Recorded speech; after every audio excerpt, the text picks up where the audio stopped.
Subscribe now and press the bell icon. Never miss an update. नमस्ते, good morning. और बहुत दिनों के बाद फिर से एक बार मुलाकात हो रही है हम लोगों की, और लगभग वो सारे पुराने बच्चे जिनसे पहले भी मुलाकात हुई है, कुछ नए लोगों के साथ फिर से मुलाकात हो गई है। और आज हम लोग अपना जो टॉपिक पढ़ेंगे वो गांधी जी के जो शुरुआती आंदोलन थे। वो इसलिए ये टॉपिक मैंने सिर्फ इसलिए लिया है क्योंकि अगर आप लोग को याद होगा, और याद ही होगा, ये मैं जानता हूँ, ये मेरा विश्वास है कि आप लोग भूले नहीं होंगे, तो याद होगा आप लोगों को जब हम पिछली बार जो हम लोगों के डिजिटल गुरुजी की क्लास चल रही थी, जो शाम को चल रही थी, उस क्लास में हम लोग 1916 के लखनऊ समझौते तक आ गए थे, जहां से गांधी जी भारत की राजनीति में और भारत में प्रवेश कर गए थे। तो हमने वहीं से अपने टॉपिक को आगे बढ़ाया कि हम लोग का जो रिदम है, हम लोगों की जो प्रैक्टिस है, हम लोगों का जो एक टॉपिक के प्रति जो जुड़ाव और लगाव है वो ना टूटने पाए, तो उसको आगे बढ़ाया है। नमस्ते अर्पित जी, और नवीन जी, श्याम जी, अंकित जी, सबको नमस्कार है हमारी ओर से। ठीक है, बारिश कहाँ पर हो रही है? मनीष जी बहुत बहुत खुश रहें, बहुत आगे बढ़ें, तरक्की करें। बारिश कहाँ पे हो रही है, सवाल पूछा गया। बारिश इस वक्त लगभग पूरे उत्तर भारत में हो रही है, क्योंकि ये जो बारिश हो रही है ये वेस्टर्न डिस्टर्बेंस की गड़बड़ है।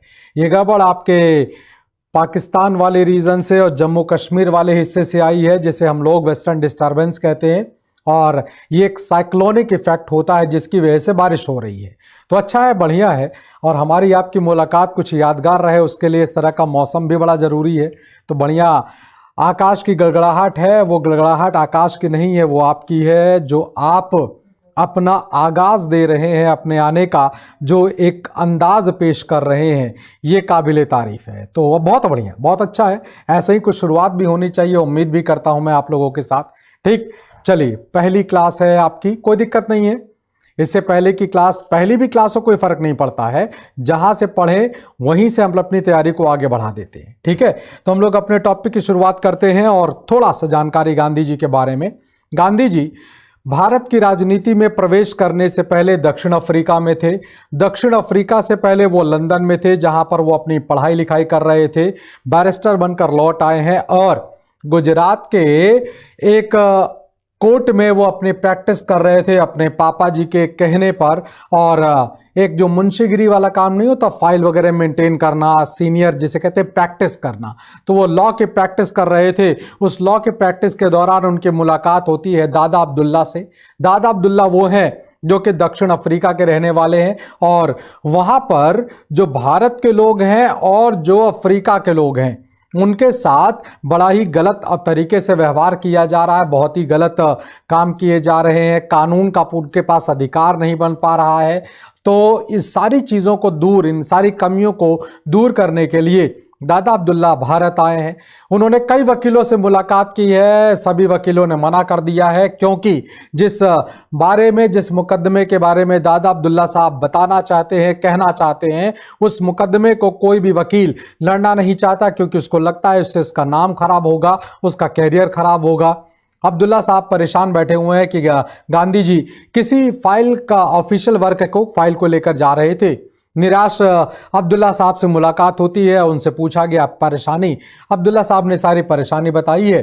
गांधी जी तैयार हो गए कि मैं चलूंगा आपके साथ। अब हमारे गांधी जी चल पड़े हैं अफ्रीका की ओर, और अफ्रीका में उनके साथ कुछ ऐसे हादसे हुए हैं जो उनको मजबूर करता है कि वहाँ की और भारत की राजनीति में वो अब अपने वकालत के माध्यम का ही प्रयोग करके घुस जाए। हुआ ये कि वो प्रिटोरिया जा रहे थे, जोहान्सबर्ग से प्रिटोरिया की ओर, तो एक जगह पड़ती है जिसे मोरिट्सबर्ग कहा जाता है। ये नटाल का जो प्रांत है दक्षिण अफ्रीका का, उस प्रांत का एक रेलवे स्टेशन है, जहां पर उनको ट्रेन के फर्स्ट क्लास कंपार्टमेंट से गैर कानूनी तरीके से उतार दिया गया है। इस बात को उन्होंने मुद्दा बनाया है। चूंकि वकील आदमी, वकालत पढ़ा हुआ आदमी, तो उसने उस मुद्दे को एक लीगल वे में आगे बढ़ाया, और साथ ही साथ अब जब वो पहुंचे हैं आपके प्रिटोरिया, तो वहां पर जो भारतीय और जो वो काले लोग जो कि अफ्रीका के मूल निवासी हैं, उनको जो जगह दी गई है रहने की, वो जगह है वहां का स्लम एरिया, एक गंदा बदबूदार एरिया जहां पर एक जानवर के जीने की गुंजाइश नहीं बन पाती है। वहां पर एक इंसानों का समुदाय रहता है, इंसान रहते हैं, और इसी बात को कहीं ना कहीं गांधी जी को बड़ा बुरा लगा कि यार ये तरीका तो गलत है। तो गांधी जी ने अफ्रीका में रहते हुए अपने इस राजनीतिक पारी की शुरुआत की है, और वो शुरुआत हुई थी 11 सितंबर 1906 को। 11 सितंबर के दिन उन्होंने अपना सत्याग्रह शुरू किया है, और सत्याग्रह पीपीटी भी है बेटा। अभी हम थोड़ा सा गांधी जी के बारे में शुरुआत में बता रहे थे मंगेश जी, फिर इसके बाद पीपीटी भी आपको दिख जाएगी, परेशान मत होइएगा, ठीक है ना। आपके वो सारे तौर तरीके जो आप जानते हैं, जो आप पहचानते हैं, तो जो लोग मुझे जानते हैं, मुझे पहचानते हैं, वो हमारे तरीके से वाकिफ होंगे, अच्छी तरह से जानते हैं। ठीक, चलिए, तो हम लोग बात कर रहे थे अफ्रीका को लेकर। तो गांधी जी वहां पर अब राजनीति में कूद पड़े हैं, अपना सत्याग्रह शुरू किया है। देखिए, हमने इस बात को इसलिए कहा क्योंकि यहां से आपके लिए 2-3 सवाल बनते हैं। वो 2-3 सवाल कौन कौन से होंगे वो हम यहीं पर लगे हाथ आपसे पूछ ले, और आप उसका जल्दी जल्दी आंसर भी करिएगा। अब देखिए, चूंकि आप लोग पीपीटी के लिए परेशान हो रहे थे, तो मैं पीपीटी पर आ गया हूं जरूर, लेकिन अभी इस जो आपको हेडिंग दिख रही है उसके बारे में कहीं भी कुछ भी मत पढ़िएगा, न जानिएगा। अभी हम लोग अफ्रीका से जुड़े हुए कुछ सवालों को देखेंगे क्योंकि आप में से कुछ लोगों के एग्जाम जो है संडे को पीसीएस का लगा है, स्टेट पीसीएस उत्तर प्रदेश का लगा हुआ है, बीपीएससी का एग्जाम लगा हुआ है, तो कुछ सवाल आपके ऐसे एग्जाम में भी आते हैं, इसलिए हम लोग हर तरीके से पढ़ते हुए चलेंगे, ठीक है ना। चलिए, बुंदेलखंडी जी बहुत बहुत धन्यवाद आपकी प्रशंसा के लिए। तो हम लोग बात कर रहे थे अफ्रीका में जो कुछ सवाल हैं गांधी जी के, वो सवाल ऐसे कि पूछा जाता है कि गांधी जी का पहला भूख हड़ताल कहां पर हुआ है। अब ये सवाल आपका जब पूछा जाएगा तो भारत नहीं लगाएगा, जब भारत वाला पूछा जाएगा तो हम वहां पर आपको बताएंगे, ठीक है ना। तो सवाल पूछा जाएगा गांधी जी का पहला भूख हड़ताल कहां पर हुआ था, तो गांधी जी का पहला भूख हड़ताल अफ्रीका में ही हुआ है, दक्षिण अफ्रीका में हुआ है, एक सवाल। दूसरा सवाल, अफ्रीका में गांधी जी के 2 आश्रम कौन से थे। अब जल्दी से इसका आंसर दे दीजिएगा कि महाराष्ट्र का भी एग्जाम है, बहुत बढ़िया, यही सारे सवाल आएंगे बेटा, चाहे महाराष्ट्र का हो, चाहे आपका बिहार का हो, चाहे आपका उत्तर प्रदेश का हो, ठीक है। सिविल का भी एग्जाम होगा तो लगभग जीएस में ही सवाल आएंगे। हम सवाल दोबारा दोहरा देते हैं आपके लिए कि साउथ अफ्रीका में, दक्षिण अफ्रीका में गांधी जी के 2 आश्रम कौन से थे। बहुत जल्दी आंसर करिएगा, देर मत करिएगा, ठीक है ना, क्योंकि हम लोग समय की सीमाओं से बंधे हैं, और समय की सीमा बहुत बढ़िया। एक आंसर आया है श्याम जी के द्वारा, फिनिक्स आ गया। एक बेटा साबरमती मत करो आंसर, साबरमती गलत आंसर है, क्योंकि हम लोग अफ्रीका की बात कर रहे हैं। We are talking about South Africa, not yes. Second भी आ गया, दीपेश जी ने आंसर दिया है, निगार जी ने आंसर दिया है, और वो दूसरा आंसर है आपका, एक फिनिक्स आश्रम है और एक आपका टॉलस्टॉय फॉर्म है, ठीक। तो दक्षिण अफ्रीका के 2 आश्रम हो गए। याद रखिएगा इन सारी चीजों को, ये पूछा जाता है, इसीलिए मैं आपसे पूछ रहा हूं, और कोई कारण नहीं है। तो फिनिक्स और टॉलस्टॉय आश्रम, ठीक। नहीं पता कोई बात नहीं है, मैं बताऊंगा, है ना। इस बात से परेशान मत होइए कि नहीं पता है मुझे, ठीक है। नहीं पता तो उसके लिए तो हम लोग ही हैं, आपके साथी आपके साथ जुड़े हुए हैं, ठीक, वो बताएंगे। हम सब लोग मिलकर अपने एग्जाम के आने वाले सवालों की परेशानियों को सॉल्व करेंगे, ये हमारी आपकी दोनों लोगों की जिम्मेदारी बनती है, ठीक। चलिए साहब, अब दूसरा सवाल ले लीजिए यहीं पर, दूसरा क्या, तीसरा सवाल ले लीजिए, वो ये कि दक्षिण अफ्रीका में गांधी जी के द्वारा कौन सा समाचार पत्र प्रकाशित किया गया था। Which newspaper was published in South Africa by Gandhi जी।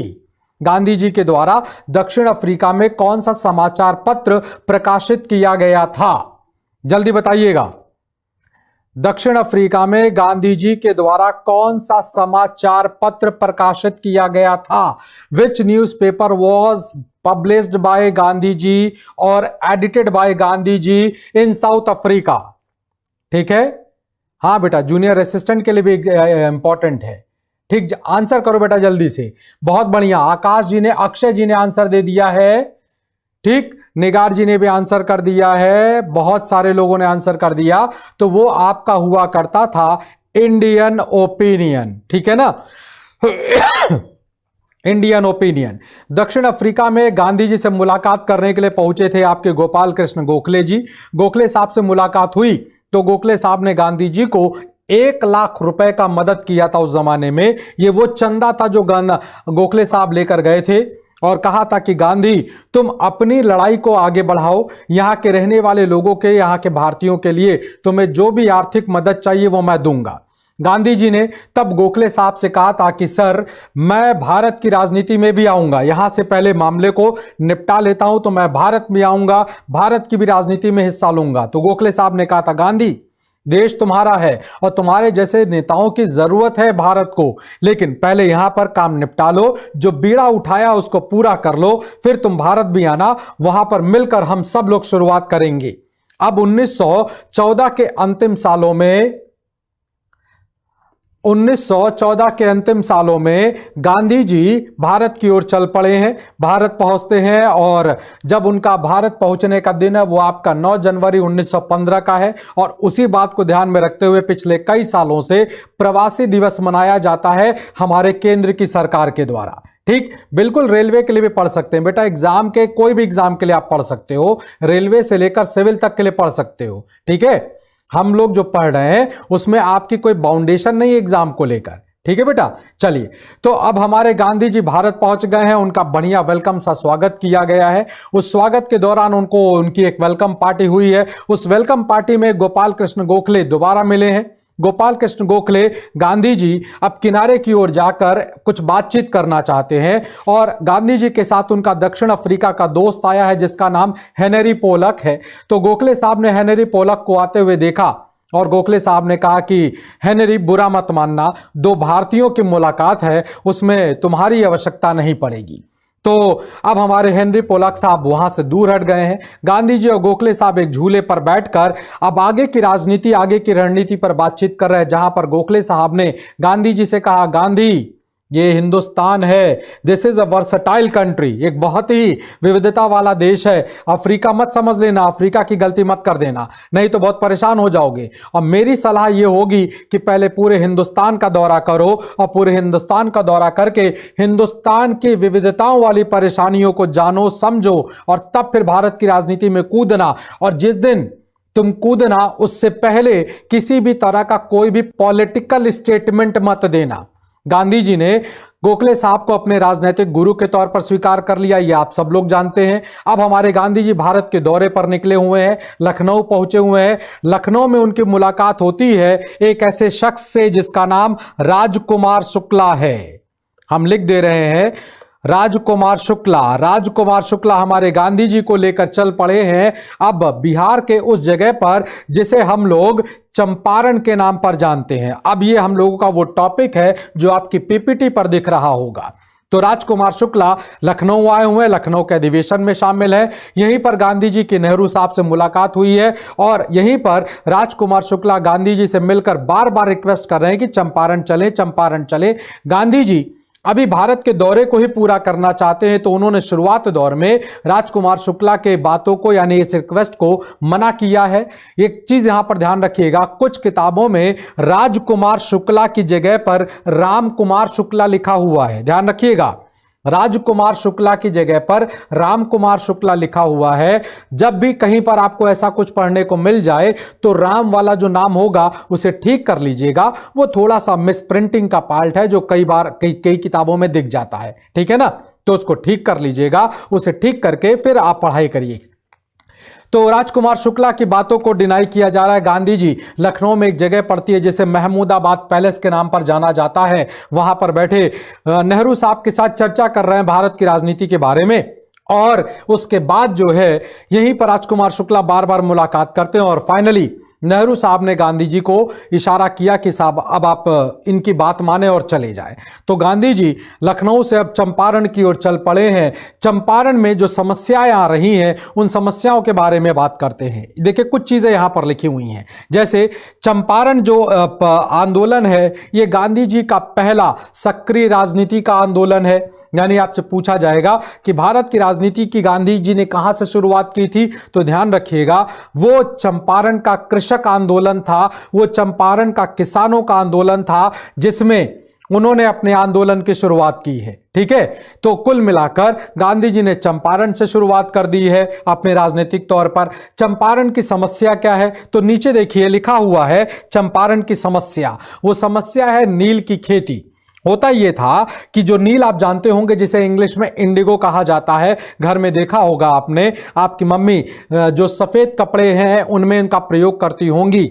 उसको बढ़िया जो पहले होता था पाउडर फॉर्म वाला होता था, तो पाउडर वाला इंडिगो पानी में डालकर उसको डाइल्यूट कर देती थी और उसमें वाइट कपड़ा डाल देती हैं, जिसे अब टांग दिया जाता है उस जगह पर, उस डारे पर जहां पर कपड़े सुखाए जाते हैं। सूरज की रोशनी, सूरज का प्रकाश पाते हुए कपड़ा खिल उठता है।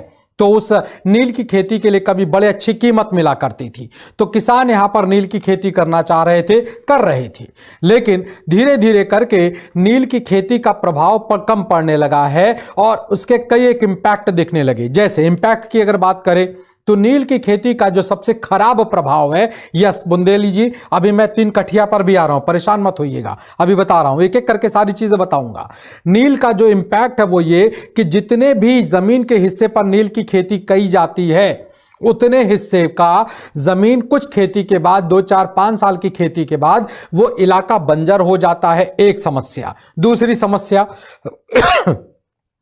कहीं ना कहीं इस नील की खेती के जो पहले अच्छे दाम मिल रहे थे, अब वो दाम अच्छे नहीं मिल रहे हैं, क्योंकि इंटरनेशनल पॉलिटिक्स में, अंतर्राष्ट्रीय राजनीति में वर्ल्ड वॉर फर्स्ट शुरू हो चुका है। और वर्ल्ड वॉर फर्स्ट जब शुरू हुआ था तो नील के दाम गिर पड़े हैं, क्योंकि नील की डिमांड कम हो गई है। जरूरत भी क्या है, सैनिकों को नील लेकर करना ही क्या है। पता चला कपड़े में नील लगाया, कपड़ा ज्यादा चमक गया और आप बाउंड्री पर खड़े हैं, दुश्मन को कह रहे हैं मार दूंगा, दुश्मन भी छिप कर आपको देख रहा है, आप ऑलरेडी चमक रहे हैं।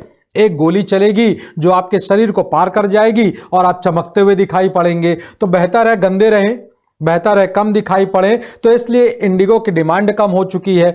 तीसरा बड़ा कारण है इंडिगो की डिमांड के कम होने का, जर्मनी नाम का वो देश जो लगातार कोलोनिज्म में, उपनिवेशवाद में इंग्लैंड के साथ उसका विरोध करता चला जा रहा है, वही इंग्लैंड के विरोध में जर्मनी ने अब एक नया सिंथेटिक नील बनाया है। जो भारत का नील जाता है वो पाउडर फॉर्म में जाता है, लेकिन जर्मनी का जो नील है वो लिक्विड फॉर्म में है। बिल्कुल ठीक उसी तरह से जैसे 4 बूंद डाला फिर उजाला ही उजाला, और किसी प्रकार का कोई दाग धब्बा नहीं पड़ता है। तो ये सारे कारण हैं जो भारत के किसान को नील की खेती करने से रोकते हैं। उधर जमींदार जो हैं वो किसानों के साथ जोर जबरदस्ती कर रहे हैं। उस जोर जबरदस्ती का इंपैक्ट ये है कि किसान बेचारा परेशान है जमींदारों के मार से, जमींदारों के उस प्रक्रिया से, जिसे क्रूअल एक्टिविटी कहा जा सकता है, उससे परेशान है।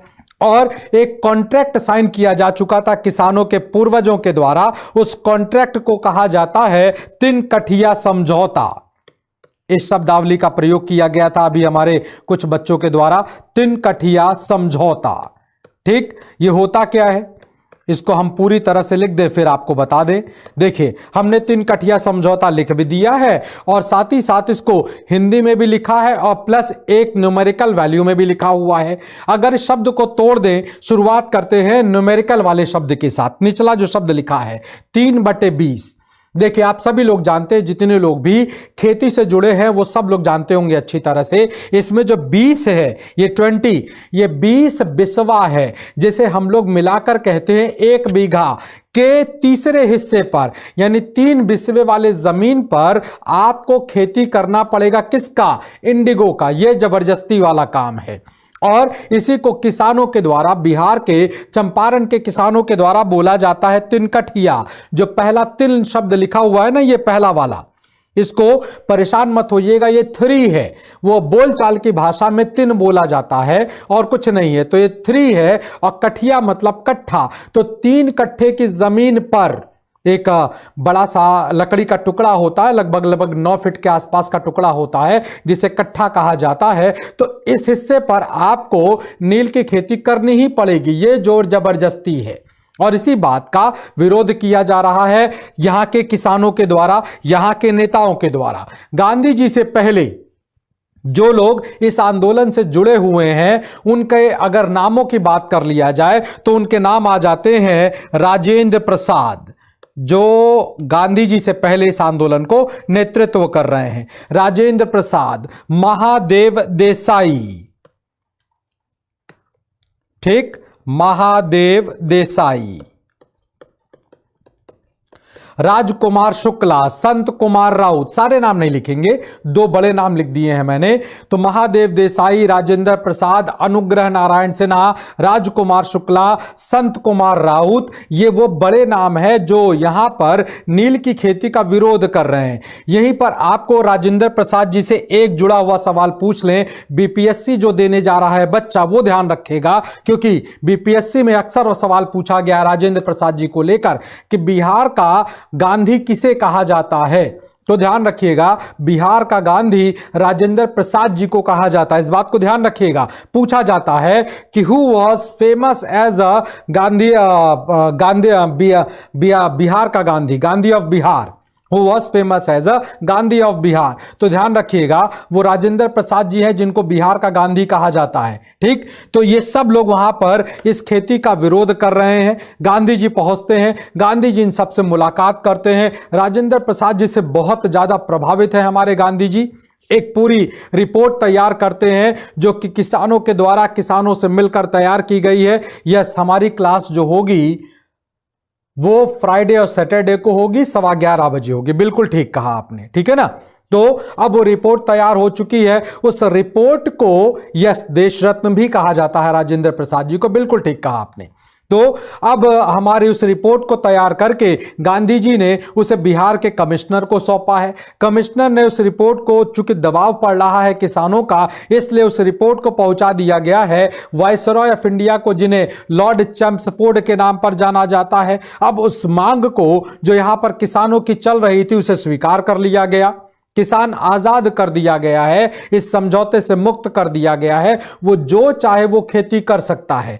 वैसे भी किसान चावल की खेती करना चाह रहा था, क्योंकि राष्ट्रीय और अंतर्राष्ट्रीय बाजार में चावल के दाम बड़ी तेजी से बढ़ गए थे। उसका एकमात्र कारण था, वो आप लोग जानते ही हैं, और वो है आपका first world war. First world war के कारण चावल के दाम बड़ी तेजी से बढ़े हुए थे अंतर्राष्ट्रीय और राष्ट्रीय बाजार में। किसान भी चावल उगाना चाहता है, पैसा मिलेगा, अच्छा पैसा मिलेगा। दूसरा, खाली ऐसे मौके पर जब उसके पास अनाज नहीं होगा, सूखा पड़ गया, फैमाइन की पोजीशन आती है, तो ऐसी कंडीशन में वो कम से कम चावल खाकर अपने परिवार को जिंदा तो रख सकता है, अपने आप को जिंदा रख सकता है।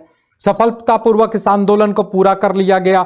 एक अलग बात है कि इस आंदोलन का शुरुआत दौर में हमारे जो बहुत बड़े कवि हैं रविंद्रनाथ टैगोर साहब, उन्होंने शुरुआत में गांधी जी का विरोध किया है, लेकिन जब ये आंदोलन सफल हो गया है तो उन्हीं रविंद्रनाथ टैगोर साहब ने हमारे गांधी जी को महात्मा की उपाधि दी है। ध्यान रखिएगा, एक सवाल पूछा जाता है कि गांधी जी को महात्मा की उपाधि किसने दी, तो ध्यान रखिएगा, गांधी जी को महात्मा की जो उपाधि है वो उपाधि आपके रविंद्रनाथ टैगोर साहब ने दी है, ठीक, इस बात को ध्यान रखिएगा। और रविंद्रनाथ टैगोर को हमारे गांधी जी के द्वारा गुरुदेव कहकर पुकारा गया है, यानी दोनों लोगों ने एक दूसरे को उपाधियां प्रदान कर दी हैं।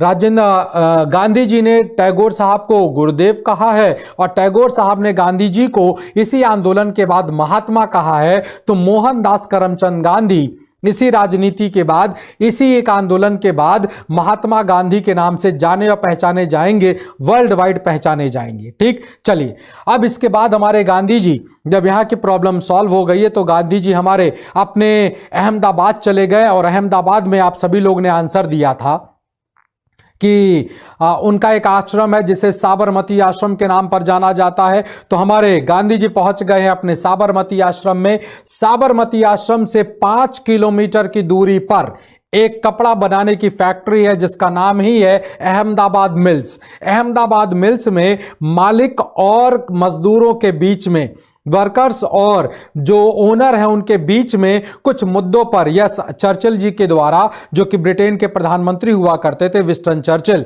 उनके द्वारा गांधी जी को अधनंगा फकीर कहा गया है। ये हम लोग बात करेंगे जब आगे चलकर आपके अगस्त प्रस्ताव को अस्वीकार कर दिया जाएगा, ठीक है ना।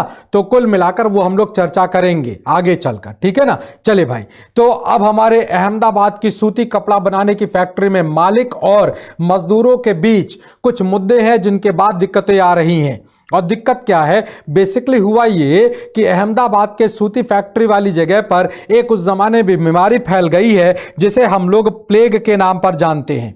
प्लेग एक ऐसा रोग है जो चूहे से फैलता है, तो चूहे की वजह से रोग फैला हुआ है। मालिक ने, जिनका नाम अंबालाल साराभाई है, नाम ध्यान रखिएगा, अंबालाल साराभाई है, तो अंबालाल साराभाई ने इस प्लेग की बीमारी से लड़ने के लिए बोल दिया है कि साहब हम आपको प्लेग बोनस देंगे। तो जब प्लेग बोनस दिया जाएगा तो प्लेग बोनस की बात चल पड़ी, प्लेग बोनस दिया गया। लेकिन जैसे ही सरकार ने घोषणा की कि इस जगह पर प्लेग कंट्रोल कर लिया गया है, तो फिर ये बोनस जो दिया जा रहा था वो वापस ले लिया गया है। मजदूर इस बात को लेकर, जो वर्कर्स हैं इस बात को लेकर थोड़े नाराज हो गए। उन्होंने कहा साहब ये बोनस दिया जाए, इस बोनस को आगे बढ़ाया जाए, क्योंकि ये जो बोनस हम लोगों को दिया जा रहा है ये वो पैसा है जो हम लोगों के बेसिक सैलरी को जो कम है उसे कहीं ना कहीं मेंटेन कर पा रहा है। एक तरीके से मजदूरों ने बोला साहब इस बोनस को अब हमारी सैलरी में जोड़ दिया जाए, हमारे वेतन में जोड़ दिया जाए, वेतन वृद्धि मान लिया जाए इसको, क्योंकि वर्ल्ड वॉर चल रहा था। जो इन्फ्लेशन है, जो आपकी मुद्रास्फीति है वो बढ़ चुकी थी, तो बढ़ी हुई मुद्रास्फीति को ध्यान में रखते हुए इसे हमारी सैलरी में जोड़ दिया जाए।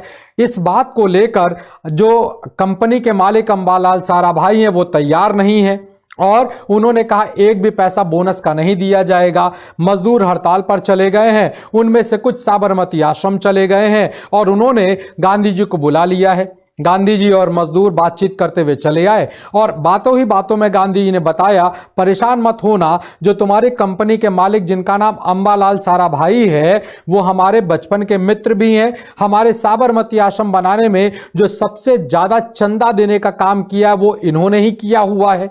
यानी कुल मिलाकर मजदूरों को एक बात तो पता चल गई है कि जुगाड़ बन गया है और अब हम लोगों का काम बन जाएगा। वैसे भी हम हिंदुस्तानी जुगाड़ थोड़ा ज़्यादा ही ढूंढते हैं, तो जुगाड़ बन गया है। गांधी जी पहुंच गए हैं, उन्होंने अंबालाल साराभाई से बात की है, मजदूरों की बात को उन्होंने समर्थन दे दिया है। जब समर्थन दे दिया तो फिर अब आंदोलन को, यानी जब समर्थन मिला तो अंबालाल साराभाई ने गांधी जी से सारे रिश्ते तोड़ लिए। कहें देखो गांधी, बचपन के दोस्त थे तुम, अब हो नहीं, तुमने मजदूरों का समर्थन किया, मेरा नहीं, इसलिए एक काम करो, तुम कमरे से बाहर जाओ, हमारी तुम्हारी कट्टी दोस्ती खत्म, जाइए।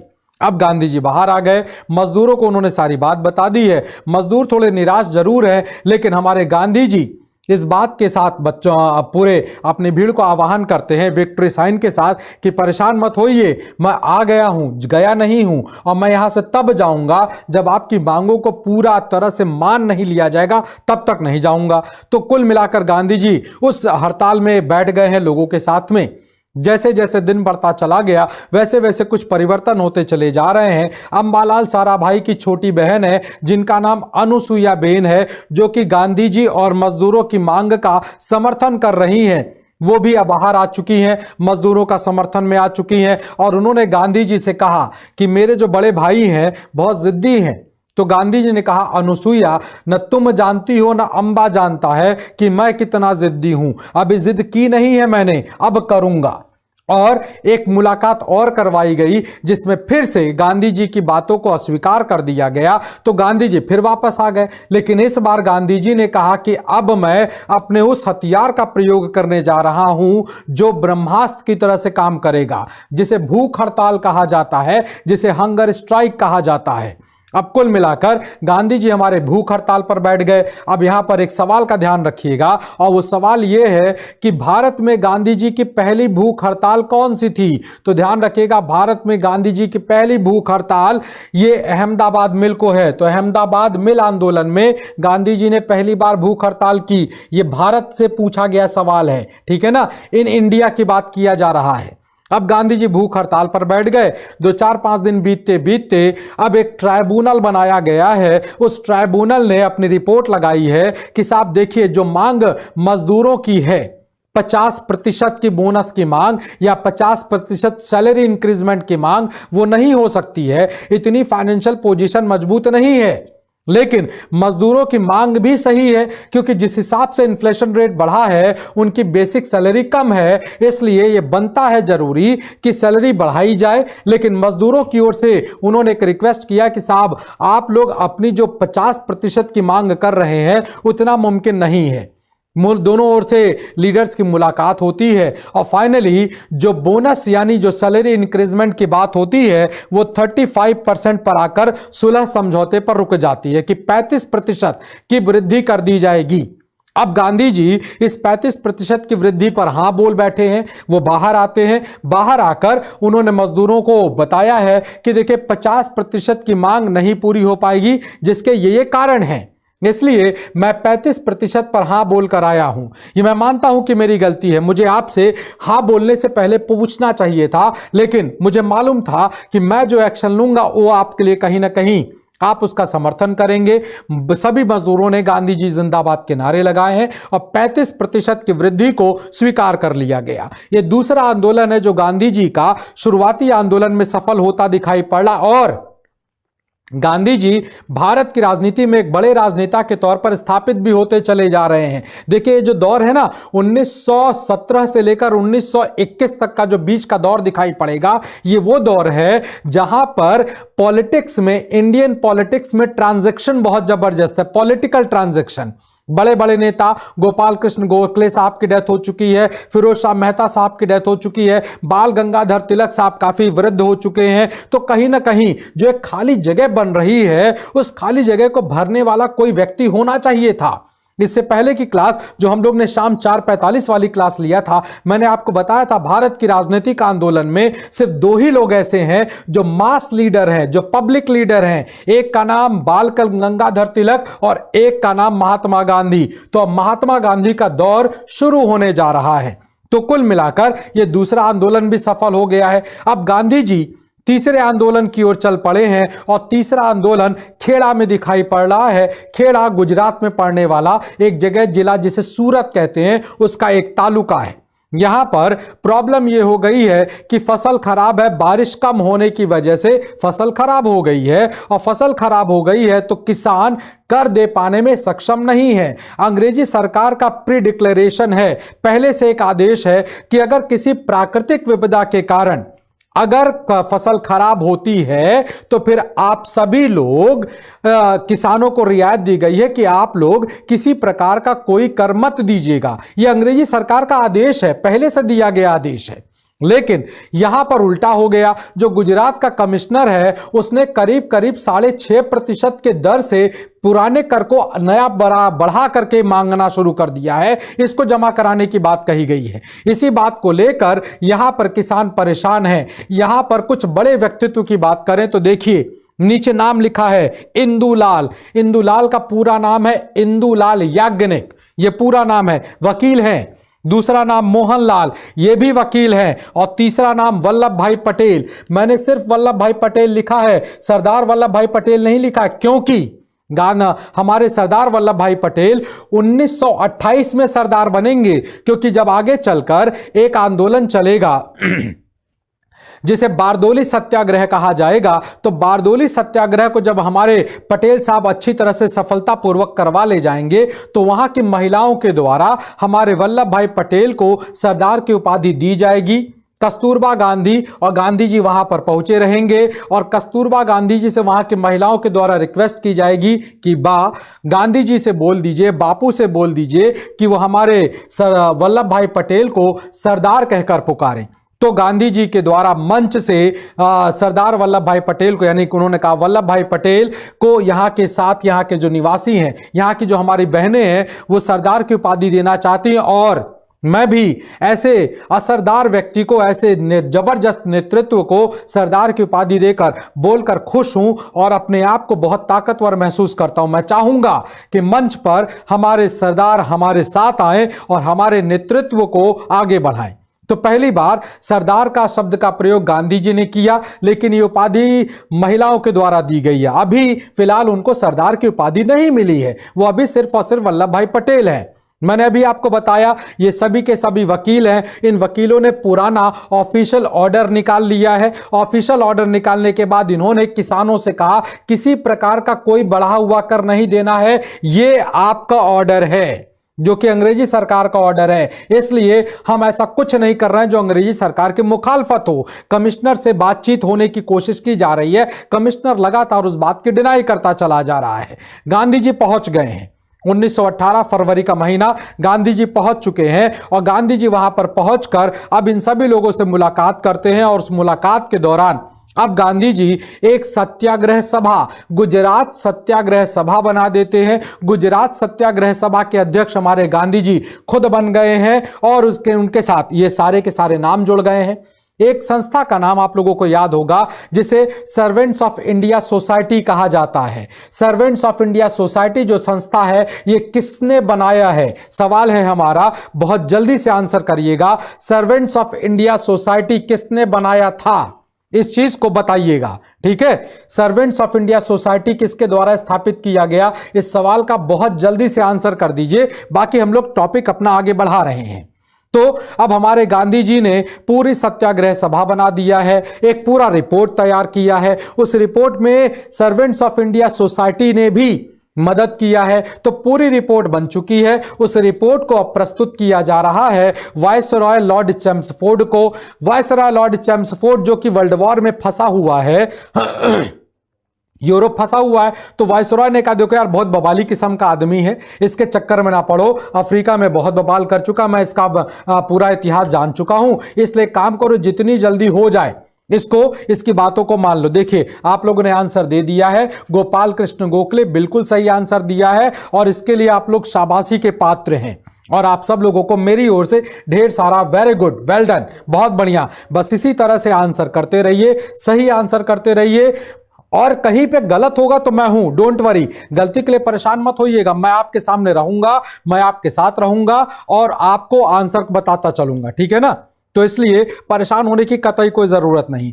तो सत्याग्रह सभा ने अपनी रिपोर्ट लगाई है और अपनी रिपोर्ट को लगाने के बाद अब उनकी बातों को मान लिया गया है, स्वीकार कर लिया गया है और इस आंदोलन को सफल बना दिया गया है। तो 3 आंदोलन तीनों सफल हो चुके हैं।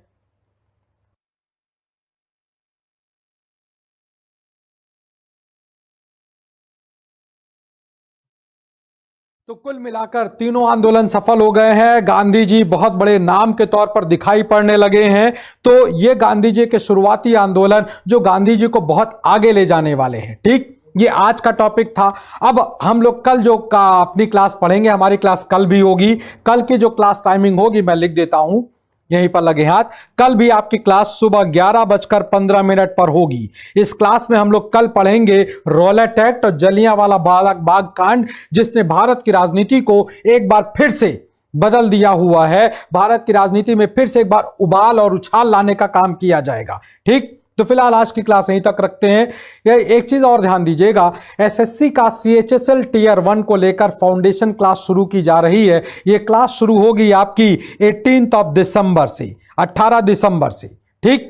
बेसिक स्ट्रक्चर से बताया जाएगा आप लोगों को और इस क्लास के लिए जो आपको बहुत छोटी सी कीमत देनी है वो मात्र 2,999 रुपए है, यानी 2,999 की कीमत देनी होगी, ठीक। कोई बहुत बड़ा नहीं है, धनराशि है। इसी तरह से IBPS क्लर्क का जो होने वाला है,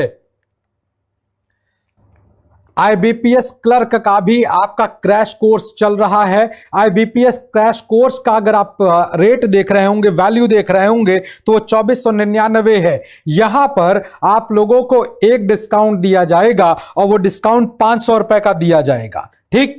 इस वजह से इस पूरे ऑफर की जो इस पूरे क्लास की जो कीमत हो जाएगी वो मात्र 1,999 यानी 1,999 हो जाएगी। तो ये 500 रुपए के डिस्काउंट को जरूर ग्रैब्स कर लीजिए, ठीक है ना। साथ ही साथ 3:15 बजे रोज आपकी IBPS क्लर्क मेंस की एग्जाम होती है, जिसमें आपको मैथ्स पढ़ाएंगे हमारे उदित सर। तो उदित महिंद्राज सर की क्लास करें, इसमें टॉप 100 क्वेश्चंस होंगे। हमें कुछ देर के लिए हाइड कर दीजिएगा, तो कुछ सेकंड्स के लिए। तो इसमें आपको टॉप 100 क्वेश्चंस पढ़ाए जाएंगे। ध्यान दीजिए, वर्ल्ड प्रॉब्लम, मैथ्स की ये बहुत बड़ी दिक्कत है, शब्दों का एक जबरदस्त खेल होता है। उस खेल को अगर आपको समझना है तो आपको इन सर की क्लास करनी पड़ेगी, क्योंकि सर भी अच्छे खासे कई सारे एग्जाम को क्वालिफाई कर चुके हैं। इसलिए अगर आप चाहते हैं कि आपका आने वाला भविष्य बहुत सुंदर हो तो सर को ज्वाइन करें और उनके अनुभव को प्राप्त करें। ठीक, इसके बाद आज की क्लास हम लोग का जो अगला जो है कि कैसे अपने एसएससी सीएचएसएल टीयर 1 को क्रैक करें, तो उसको कैसे क्रैक किया जाए, क्या किया जाए, इसके लिए हम लोग अभी कुछ देर बाद फिर से मिलेंगे और बातचीत करेंगे। ठीक, फिलहाल आज के लिए इतना ही रखते हैं। बहुत बहुत धन्यवाद और अगली मुलाकात हम लोग कल सुबह 11 बजे 11:15 पर करेंगे। ठीक है, थैंक यू, नमस्ते। Subscribe now and press the bell icon. Never miss an update.